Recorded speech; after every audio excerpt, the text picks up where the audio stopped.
आज ही Doubtnut app download करें। डाउटनट पर होगा अब आपके सभी मैथ्स, केमिस्ट्री, फिजिक्स और बायोलॉजी डाउट्स का सफाया। बस अपने क्वेश्चन की फोटो खींचो, उसे क्रॉप करो और तुरंत वीडियो सोल्यूशन पाओ। Download now. इस क्वेश्चन में हमसे बोला गया है कि हमें फाइंड करना है कि क्या होगा जब 0.5 kg ice eight 0 degree Celsius mix होता है 2 kg वाटर से एट 30 डिग्री सेल्सियस। ठीक है, तो हमें फाइनल मिक्सचर क्या होगा और उसका टेम्परेचर क्या होगा, उसका कॉम्पोजिशन क्या होगा, ये सब देखना है। ठीक, तो लेटेंट हीट ऑफ आइस दिया गया है 3.36 इंटू 10⁵ जूल पर केजी, और स्पेसिफिक हीट ऑफ वाटर दिया है 4200 जूल पर केजी पर केल्विन। तो चलिए इसको देखते हैं हम कैसे करेंगे। सबसे पहले देखेंगे कि क्या क्या हो रहा है। 0.5 केजी आइस है 0 डिग्री सेल्सियस पे, ठीक है, और 2 केजी है, sorry 2 KG water at 30 degree Celsius. ठीक है, अब ये दोनों जब मिक्स होंगे, ठीक, तो एक इक्विलिब्रियम टेम्परेचर आएगा, और मतलब उस टेम्परेचर वो टेम्परेचर आएगा, और फिर हमें देखना है कि अगर उसमें आइस है कि वाटर है, कितना क्या है। ठीक है, तो पहले तो देख लेते हैं हम कि आइस को मेल्ट होने के लिए कितनी एनर्जी लगती है। हम पहले ये देखेंगे कि आइस को मेल्ट होने में कितनी एनर्जी लगती है, फिर हम देखेंगे कि क्या ये 2 केजी वाटर जो 30 डिग्री सेल्सियस पे है, ये 0 डिग्री पहुंच के उतनी एनर्जी प्रोवाइड कर पाता है जितनी आइस पूरे आइस को मेल्ट होने के लिए लगती है। अगर कर पाता है तो ठीक है, अगर एग्जैक्टली उतनी ही करता है तो फाइनल टेम्परेचर 0 डिग्री हो गया। या फिर वो प्रोवाइड नहीं कर पाता है उतनी एनर्जी, तो फाइनल टेम्परेचर तो भी 0 डिग्री होगा, क्योंकि पूरा आइस मेल्ट नहीं हो पाएगा। और अगर ज़्यादा एनर्जी प्रोवाइड कर देता है तो ये आइस मेल्ट होके 0 डिग्री वाटर बनेगा, फिर जितनी एक्सेस एनर्जी होगी वो लेके वो अपना खुद का टेम्परेचर रेस करेगा। तो ध्यान से समझ लीजिएगा, वापस से एक बार बता देता हूँ मैं। सबसे पहले हम देखेंगे कि 0.5 केजी आइस जो कि 0 डिग्री पे है, इसे 0 डिग्री का वाटर बनने के लिए कितनी एनर्जी लगती है। ठीक है, वो एक वैल्यू आएगी। फिर हम देखेंगे कि क्या 2 केजी वाटर उतनी एनर्जी प्रोवाइड कर पाता है 30 डिग्री से 0 डिग्री जाने में। अगर हाँ, एग्जैक्टली उतनी होती है एनर्जी, तो 0 डिग्री होगा और 2.5 केजी वाटर मिल जाएगा हमको। और उससे कम एनर्जी दे रहा होगा ये, तो तो क्या होगा कि आइस थोड़ा सा बचा होगा, पूरा आइस मेल्ट नहीं होगा, तो फाइनल टेम्परेचर 0 डिग्री होगा और हम मास निकालेंगे कितना आइस बचा है। और अगर ये उससे ज़्यादा एनर्जी देगा तो क्या होगा, पूरा आइस मेल्ट हो जाएगा, फिर भी एनर्जी बची होगी थोड़ी। तो जितना मिक्सचर होगा बाकी का, वो मिक्सचर का टेम्परेचर रेज होगा उस एनर्जी को यूज़ करके। ठीक है, तो सबसे पहले क्यू रिक्वायर्ड फॉर ट्रांसफॉर्मेशन। ठीक है, कौन सा ट्रांसफॉर्मेशन?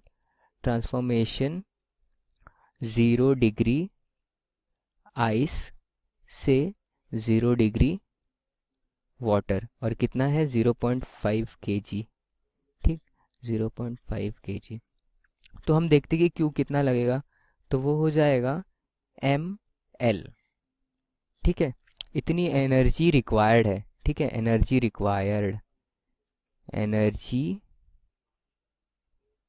रिक्वायर्ड।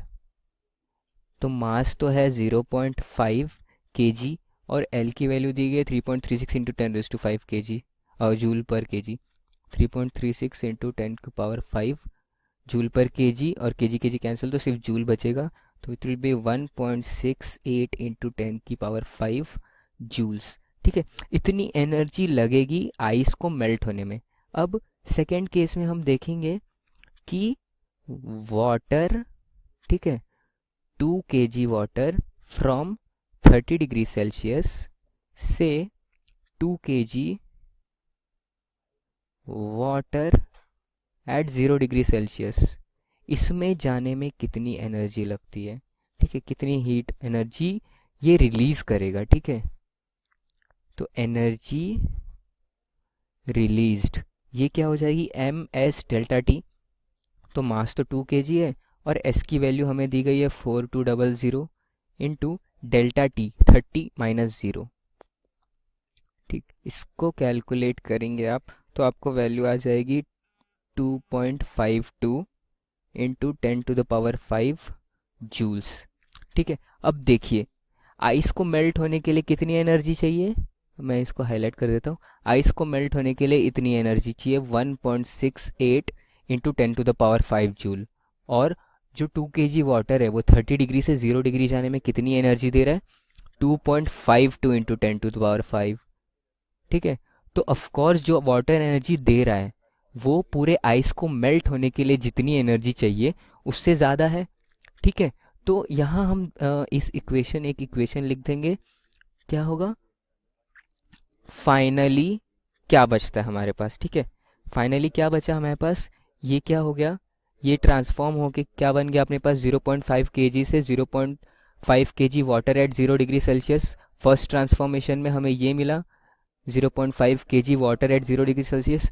सेकेंड में क्या मिला, 2 kg water at 0 degree Celsius. तो टोटल कितना हो गया, 2.5 kg water at 0 degree Celsius. Finally हमें क्या मिला, 2.5 kg water at 0 degree Celsius. ठीक है, ये मिल गया हमें। और एनर्जी का देखते हैं अभी। एनर्जी तो इतनी रिक्वायर्ड थी पर हमने दी कितनी, इतनी। तो एक्सेस एनर्जी थोड़ी सी बची होगी, तो वो कैसे कैलकुलेट कर लेंगे, प्लस एनर्जी जो बची होगी वो होगी 2.52 इंटू 10⁵ माइनस कितनी रिक्वायर्ड थी हम उतनी माइनस कर देंगे, तो वो हो जाएगा 1.68 इंटू 10⁵। ठीक है, जूल्स, इतनी जूल एनर्जी बची है।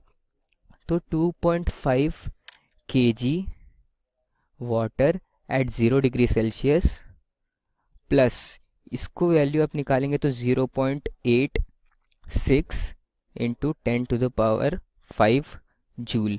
इतनी जूल एनर्जी बची है और इतना पानी है 0 डिग्री सेल्सियस पे। अब पानी है और उसके अंदर साथ में एनर्जी बची है, तो क्या होगा, वो पूरी एनर्जी यूटिलाइज होगी 2.5 kg water at 0 degree Celsius इसका टेम्परेचर रेज करने में। ठीक है, इतनी एनर्जी बची है मिक्सचर में, ध्यान से सुन लीजिए वापस, इतनी एनर्जी बची है मिक्सचर में और इतना पानी है मिक्सचर में। ठीक है, तो आप किसी भी बॉडी के अंदर एनर्जी डालते हो, यहाँ इस केस में तो उसका टेम्परेचर इंक्रीज होगा। ठीक है, तो कितना टेम्परेचर इंक्रीज होगा देख लेते हैं। 2.5 kg मास है, हम निकालेंगे ms delta T equals to E कर देंगे, ये अपना ई है और ms डेल्टा टी हो जाएगा। ठीक है, 2.5 kg मास है, एस की वैल्यू दी गई है 4200। टेम्परेचर हम देख लेते टी फाइनल और इनिशियल क्या था अपना 0। ठीक है, तो ये हो जाएगा 0.86 इंटू 10⁵ जूल। तो यहाँ से टी एफ की वैल्यू निकालने जाएंगे, वो हो जाएगा 0.86 इंटू 10⁵ डिवाइड बाय 2.5 इंटू 42000। तो ये तो हो जाएगा अपना 8 डिग्री सेल्सियस।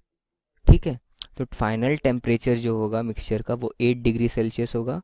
हमसे पूछा है कि फाइनली क्या होगा, तो हम यहाँ लिख देते हैं कि finally 2.5 kg water at 8 degree is formed। Class 6 से 12 से लेके नीट IIT JEE मेंस और एडवांस के लेवल तक 10 मिलियन से ज्यादा स्टूडेंट्स का भरोसा।